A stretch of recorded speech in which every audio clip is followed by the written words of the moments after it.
Anna, comme malheureusement beaucoup d'autres enfants, ne connaît que trop bien cette situation. On regarde de loin ce qu'on désire au magasin et on n'achète que le strict nécessaire.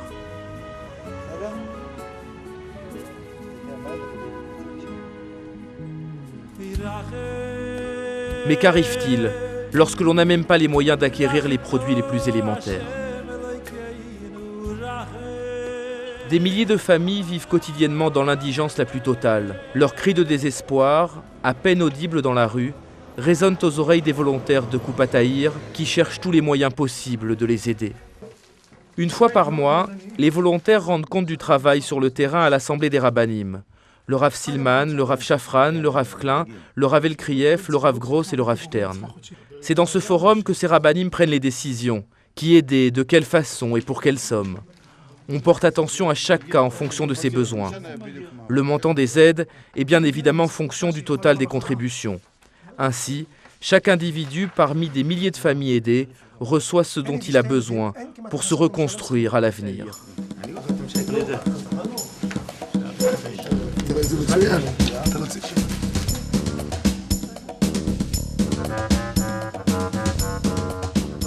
Le département d'aide prépare pour chaque famille un chèque dont la somme a été décidée par le comité des Rabbanim, ainsi que des bons d'achat en fonction de ses besoins. Les enveloppes, sans signe distinctif, seront remises dans la plus grande discrétion, sans que personne ne s'aperçoive de rien. Le délégué de Koupat Tahir sillonne la ville sans qu'aucun signe extérieur ne dévoile sa fonction. Ainsi, il distribue les enveloppes très discrètement. Les plus grands rabbanim dirigent ainsi des centaines de volontaires, œuvrant 24 heures sur 24.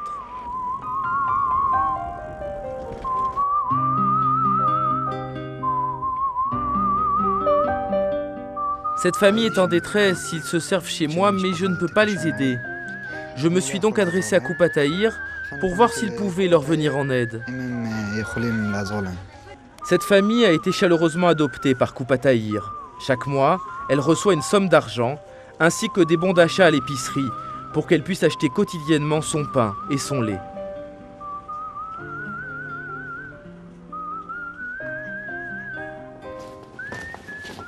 Sarit a 35 ans. Elle, qui était habituée à avoir 2 voitures garées sous sa maison, s'est retrouvée voici 3 ans divorcée, sans métier, sans travail, sans appartement et avec 3 enfants à charge. Koupat Tahir ne l'a pas abandonnée à son triste sort. Avec le soutien de la Koupa, Sarit a commencé à apprendre un métier. Petit à petit, elle a acheté un équipement professionnel et a transformé l'une de ses chambres en un salon de coiffure et de beauté. J'avais un grand découvert à la banque. Un beau jour, sans que j'en sois prévenu, je vois sur mon relevé qu'une somme a été déposée sur mon compte. Jusqu'à présent, je ne sais pas comment ils ont su que j'avais de telles difficultés.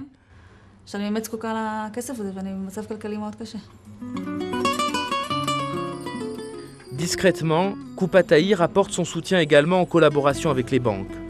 Parfois en déposant secrètement une somme sur un compte bancaire et parfois en négociant en tant que garant le rééchelonnement des dettes. Tout ce souci de donner en secret, c'est pour que la personne n'ait pas honte d'être aidée, parce que c'est une sensation terrible de se sentir assisté. Alors on a honte de demander. Quand j'ai constaté sur mon relevé de compte que je n'avais plus de découvert, je me suis dit, cette fois c'est bon, je ne fais plus de demande d'aide à Koupat Tahir, c'est tout. Maintenant je m'en sors, je peux me débrouiller toute seule et je peux même faire des dons. En ce qui concerne les clients de la banque, et dans le cas de clients en difficulté, quand Koupat Tahir vient à leur secours, à ce moment-là, c'est beaucoup plus facile pour la banque de les aider, sachant que l'organisme est derrière eux et que la banque peut leur faire confiance. Les plus éminents rabbanim, fondateurs de la Koupa, se rendent régulièrement dans les bureaux de Koupat Tahir pour en superviser les activités. Parmi eux, le Rav Lefkovitch, le Rav Osner, le Rav Ovadia Yosef, le Rav Steinman et le Rav Kanievski. Ces visites exceptionnelles des plus grands maîtres montrent l'importance qu'ils accordent à Koupat Tahir. Chaque jour, les noms des donateurs sont transmis au rabbanim pour une prière ou une bénédiction. Ici, par exemple, la rabbinite transmet au Rav les noms des donateurs. Si une personne demande au Rav à qui donner la tzedaka, le Rav répond « Kupataïr ». C'est pour cela que je recommande à tous de donner à Kupataïr. Tous ceux qui le feront bénéficieront d'abondance et de bénédictions et réussiront tout ce qu'ils entreprennent. Dans le cadre du département d'aide médicale, Kupataïr aide la famille Kliger à financer les soins de leur fils Chaim. Atteint d'une maladie très rare, Chaim a été diagnostiqué comme étant le seul au monde à en souffrir. Kupataïr permet à Chaim et à sa famille d'avoir une vie familiale aussi stable que possible. L'ordre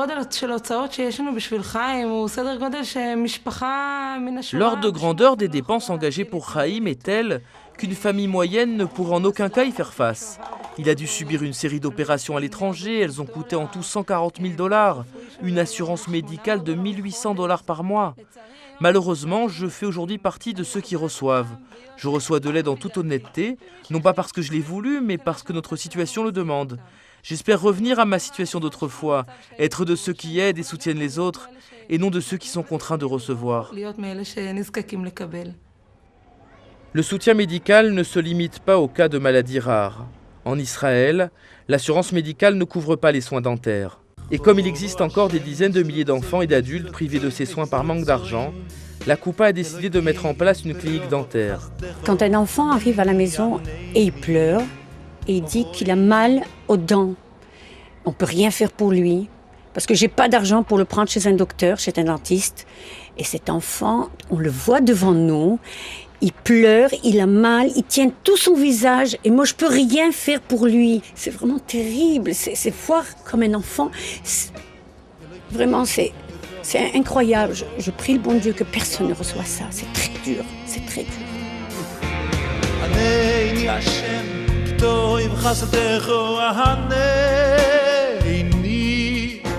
Kupataïr a déjà permis à des milliers d'enfants de redevenir des enfants comme les autres. Elle désire poursuivre son objectif et secourir encore des milliers d'enfants ainsi que leurs familles pour leur permettre de vivre honorablement.